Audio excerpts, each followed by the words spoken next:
COEUR D'ALENE, Idaho. The mass arrest earlier this month of 31 white nationalists allegedly en route to riot at a pride event in COEUR D'ALENE, Idaho, drew attention to the unprecedented increase in threats to the LGBTQ community.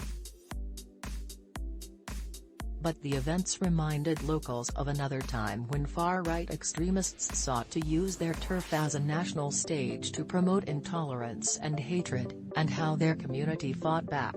"We're not going back to the days of the Aryan Nations," said COEUR D'ALENE Mayor Jim Hammond, 2 days after.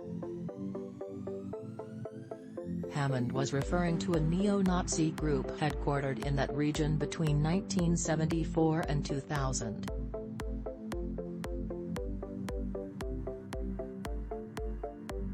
But many COEUR D'ALENE residents said the events that day, and the hostilities that built up to them, felt eerily similar to that earlier chapter in the region's history. "There's a lot of people that know what's going on and they know something's not right," said Jessica Mahuron, with the North Idaho P. "I have heard people say it feels like when the Aryan Nations were at its peak. It feels like that." In 1974, an engineer named Richard Butler bought 20 acres of farmland in Hayden, Idaho, a few miles outside of COEUR D'ALENE.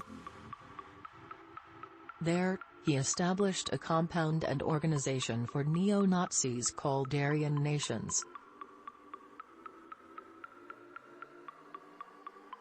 The property held a neo-Nazi church, a modest home where Butler and his wife lived, a watchtower and barracks for young white men. Butler's goal was to choose 5 states and make that a white enclave and drive people out that weren't white, said Tony Stewart, a resident of COEUR D'ALENE and found in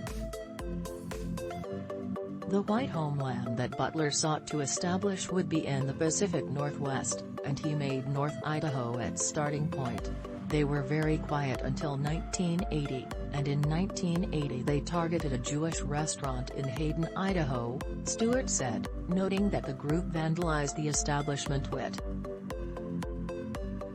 After that, the group's criminal activities escalated to include bombings, bank robberies, and even the firebombing attempted assassination of Bill Wassmuth, a prominent local Catholic priest and human rights activist.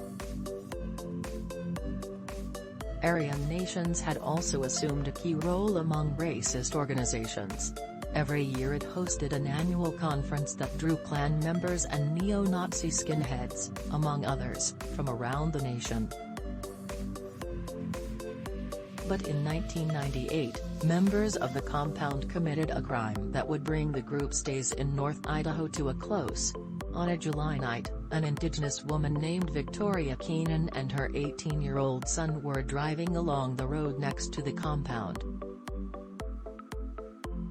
When the son dropped something from the car, they retraced their path. Aryan Nations members heard the car backfire, and started giving chase, shooting as they pursued the Keenans' vehicle.